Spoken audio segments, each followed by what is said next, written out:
হরে কৃষ্ণ, স্বাগত বন্ধুরা। তো শুভ দীপাবলির শুভেচ্ছা। তো দীপাবলির দিনের ছোট্ট একটা ভিডিও নিয়ে এলাম। তো প্রথমে আমি রাধা মাধবকে আরতি দেখিয়ে দিলাম দীপ ধরিয়ে, তারপর নিচে চলে আসলাম। আর আমাদের বাড়িতেই থাকে দিদি, এই দিদিও অনেক মোম বসিয়ে দিল। তো আমি কিন্তু বিকাল 4টা থেকেই মোম বসাতে শুরু করলাম। একা একা তো করতে হয়। দিদি নিচের দিকে মোম বসালো আর আমি আমার বাড়ির উপরে নিচে ঘরের ভেতরে সব দিকে কিন্তু আমি মোম বসিয়ে দিলাম। তো এবার দুইজনে মিলে একদম নিচে সব দিকে মোম একদম ধরিয়ে দিলাম। তো এবার তুলসী তলায়ও চলে আসলাম। তুলসী তলায় একটু পুজো করে নেব। শুভ দীপাবলিতে সব দিকে পুজো করে নিতে হয়। তো দিদি আর আমি দুজনে মিলেই তুলসী তলায় একদমই পুজো করে নিলাম।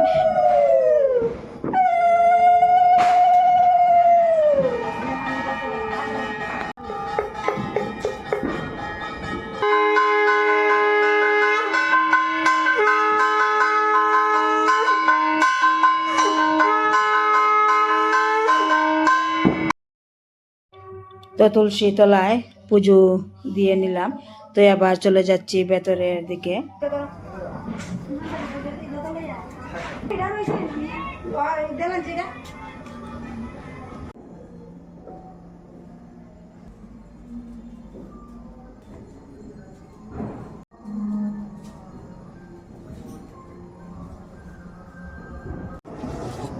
তো এবার বেলকনির দিকেও মোম বসিয়েছিলাম। তো এদিকেও মোমগুলো ধরিয়ে দিলাম।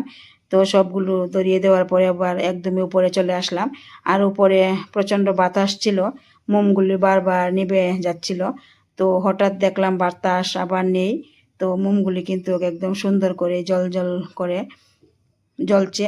খুবই ভালো লাগলো দেখুন। আর উপরের দৃশ্যটা একদমই কত ভালো লাগলো। আর ওইদিকে বাজি ফাটাচ্ছে অন্যরা।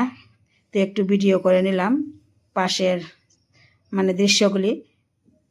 তো একদমই সব দিকে মোম ধরিয়ে দিলাম। তো আবার উপর থেকে নিচের আবার একটু ভিডিও করে নিলাম। উপর থেকে নিচটা দেখতে একদমই কত ভালো লাগলো। তো আপনাদের কাছে কেমন লাগলো আমার এই